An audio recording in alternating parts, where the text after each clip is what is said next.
നമ്മൾ മീൻ ഈ കായൽ മീനൊക്കെ മേടിക്കുമല്ലോ, കായൽ മീൻ പിന്നെ വളർത്തു മീനൊക്കെ മേടിക്കുമ്പോൾ അതിൻ്റെ മീതത്തെ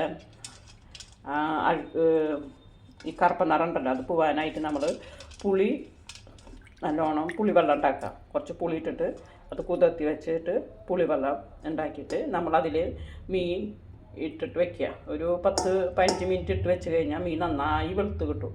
അപ്പോൾ നമുക്ക് പുളിവെള്ളം ഉണ്ടാക്കി ഇനി അതിലേക്ക് മീനിടാം. അപ്പോൾ അതിലേക്ക് മീൻ ഇട്ട് വയ്ക്കാം. ഇത് നമ്മൾ രോഹു മീനാണ്. കണ്ട ഈ കറുപ്പന്നറൊക്കെ പോയി നല്ല വെളുത്ത് കിട്ടും. അപ്പോൾ ഇത് രോഹു മീനാണ്. ഞാൻ രോഹു മീൻ ഇതുവരെ മേടിച്ചിട്ടില്ല. നല്ല ടേസ്റ്റാണെന്നൊക്കെ പറയുന്നുണ്ട്. അപ്പോൾ ആദ്യമായിട്ടാണ് മേടിക്കുന്നത്. ഞാൻ കല്യാണം കഴിഞ്ഞിട്ട് മുന്നേ വീട്ടിൽ മേടിക്കാറൊക്കെ ഉണ്ട്. കല്യാണം കഴിഞ്ഞതിന് ശേഷം പിന്നെ ഞാൻ മേടിക്കാറില്ല. എനിക്ക് മീനോട് അത്ര താല്പര്യമൊന്നുമില്ല. അപ്പോൾ നല്ല ടേസ്റ്റിൽ പറഞ്ഞാൽ മേടിച്ചത്. അപ്പോൾ ഈ കറുപ്പന്നറൊക്കെ ഉണ്ടല്ലോ നന്നായി വെളുത്ത് കിട്ടും. 10 മിനിറ്റ് കഴിഞ്ഞാൽ ഇതൊക്കെ ഇങ്ങനെ വെറുത്ത് ഇങ്ങനെ നാക്കി കഴിഞ്ഞാൽ അതൊക്കെ അതിലേക്ക് പോവും. അപ്പോൾ നല്ല ക്ലീനായിട്ട് മീൻ വൃത്തിയായിട്ട് കിട്ടും. അപ്പോൾ നമുക്ക് ഇനി 10 മിനിറ്റ് കഴിഞ്ഞിട്ട് നോക്കാം. പുളി വെള്ളത്തിലിട്ട് വെച്ച മീൻ കണ്ട ഇങ്ങനെ ആക്കുമ്പോൾ കണ്ട ആ കറുപ്പന്നറൊക്കെ പോകുന്നുണ്ട.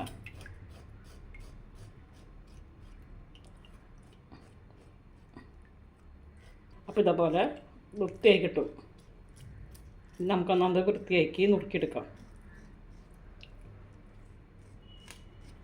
മീൻ വറുക്കാനായിട്ട് സാധാരണ ഇതിലല്ല വറുക്കുന്നത്.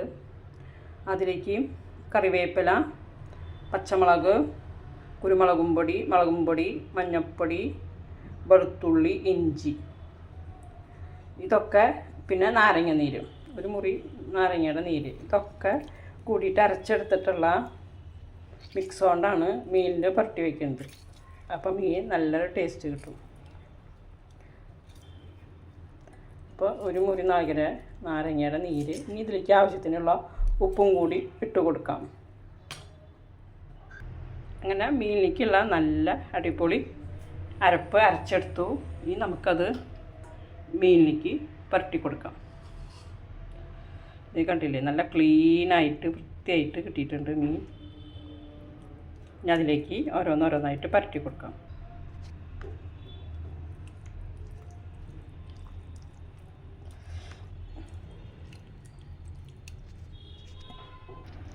മീനിലേക്ക് നന്നായി മസാലയൊക്കെ പുരട്ടി വെച്ച് ഇനി ഒരു 15 മിനിറ്റ് കഴിഞ്ഞിട്ട് നമുക്കത് വറുത്തെടുക്കാം. മസാല പറ്റുമ്പോൾ അതിൻ്റെ വയറിൻ്റെ ഉള്ളിലൊക്കെ പറ്റണം.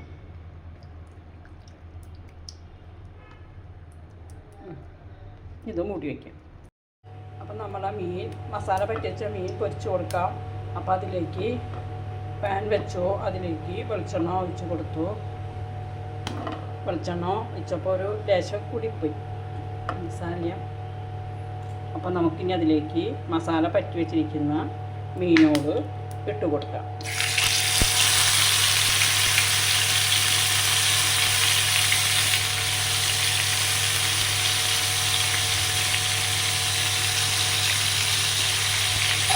അപ്പോൾ നമുക്ക് മീൻ വറുത്ത അതിൻ്റെ ബാക്കിയുള്ള മസാല നമുക്കതിലേക്ക് പറ്റി കൊടുക്കാം.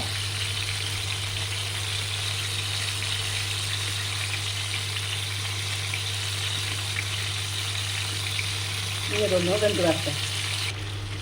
അപ്പം മീൻ നന്നായി ഒരു പുറം മുരിഞ്ഞ് വന്നിട്ട് നമുക്ക് അടുത്തത് മറിച്ചിട്ട് കൊടുക്കാം. മീൻ മറിച്ചിട്ട് കൊടുക്കാം. ഇത് നല്ല സോഫ്റ്റ് മീനാണ്. അപ്പോൾ നമുക്ക് പെട്ടെന്ന് പൊട്ടും. കറി വെച്ചാലായാലത്, വറക്കുമ്പോൾ മറിച്ചിടുമ്പോഴായാലത്. അപ്പോൾ നല്ലോണം മെല്ലെ മറിച്ചിട്ട് കൊടുക്കണം. അപ്പോൾ നമുക്കത് മറിച്ചിട്ട് കൊടുക്കാം.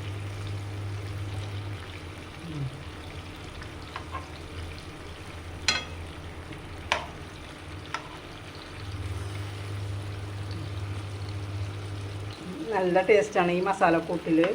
ഇതേപോലെ മീൻ വറുത്ത് കഴിച്ച് കഴിഞ്ഞാൽ നല്ല രുചിയാണ്. ഇത് ഞാൻ മീൻ വറുക്കുമ്പോൾ എപ്പോഴും അടച്ച് വയ്ക്കും. നമുക്കിനി അടച്ച് വയ്ക്കാം. നമ്മുടെ മീൻ ഫ്രൈ റെഡി ആയിട്ട് വന്നിട്ടുണ്ട്.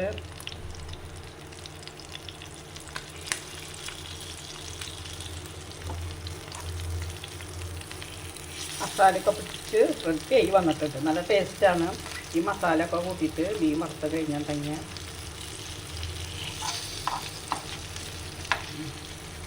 സോഫ്റ്റ് മീനായ കാരണം മറിച്ചിടാനൊക്കെ ഒത്തിരി ബുദ്ധിമുട്ടാണ്. തവി കൊണ്ട് മറിച്ചിട്ടാൽ മതി. ആ തവി എടുത്തില്ല, സ്പൂണാണ് എടുത്തത്.